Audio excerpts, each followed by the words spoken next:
Hey everyone, and welcome to Deep Dive. Today, we're going to be cracking open the book of Proverbs.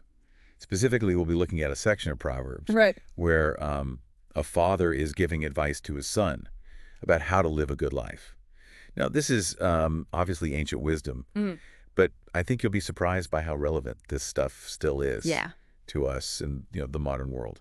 Really is fascinating how these things written centuries ago still apply Right. and resonate with us. So I think we're going to be looking at themes like wisdom, Yeah. righteousness, guarding your heart, all these things that we still grapple with today. Yeah, absolutely. So right off the bat, Proverbs kind of hits us with this line. Oh, yeah. Um, The beginning of wisdom is this: get wisdom, and whatever you get insight. Yeah. It's almost like a dad saying, listen up, kid, this is Yeah. important. Yeah.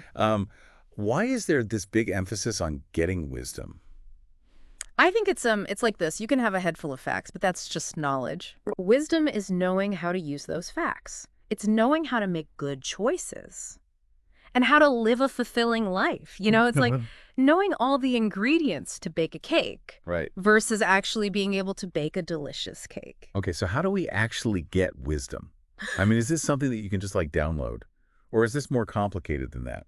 It's definitely more complicated than that. I think it's more of a journey than a destination. I think it involves being curious, learning from others, Hmm. reflecting on your experiences, and even learning from your mistakes. It's about recognizing patterns Yeah. and understanding the consequences Right. of your actions. Yeah.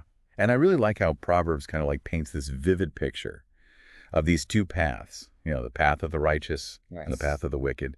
And there's this line that says, the path of the righteous is like the light of dawn. Oh, yeah.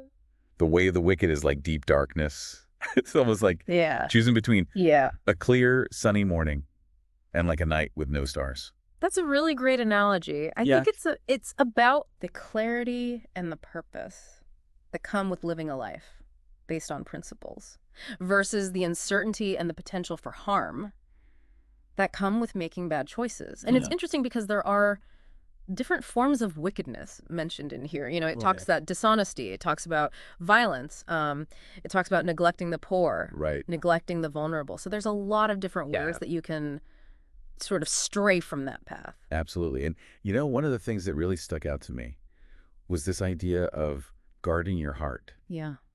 Proverbs says, keep your heart with all vigilance, for from it flow the springs of life. It's such a powerful image. It is. What are your thoughts on this? Well, I think it's about recognizing the power of our thoughts and beliefs. What we let into our minds shapes our actions and our reality. Think about it. Yeah. If you're constantly dwelling on negativity, it's going to impact your decisions. It's going to impact your overall well-being. Yeah. And it's so easy to dwell on negativity, especially in today's world where we're just bombarded with information Yeah. and negativity from all sides. I mean, it almost feels impossible Yeah. to guard your heart. In today's world, I think it's more challenging than ever, yeah. but it's still possible. Okay, so are there specific things that we can do to cultivate a more positive mindset? Absolutely, I think. Being selective about the content that you consume. Seeking out uplifting, inspiring sources, and cultivating gratitude are all really great ways to start. It's like building a mental filter to protect yourself from those harmful influences. And I think, too, it's not just about like what we're consuming. It's also about who we surround ourselves with. Oh, absolutely. The Yeah. people we spend time with Yeah. have a huge impact Well, on our just- mindset. Exactly. And then another thing, too, that Proverbs doesn't really shy away from is this idea of integrity. Yeah. And it says, put away from you crooked speech. Let your eyes look directly forward.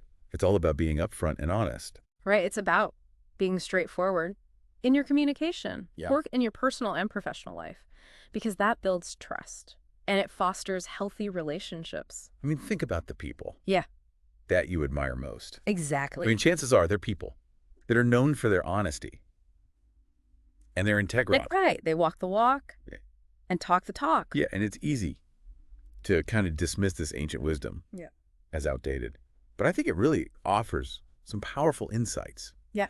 into how to live a good life, Yeah. even today. I completely agree. I think Proverbs challenges us to actively seek wisdom, to make choices that lead to a fulfilling life, and to protect our hearts and minds from negativity. These are timeless principles that can help us navigate the complexities of modern life and to make a positive impact on the world around us. That's a great point. I really hope this deep dive inspires you to go back and revisit the book of Proverbs and just see what other wisdom you might find there. You might be surprised at what speaks to you. Thanks for joining us.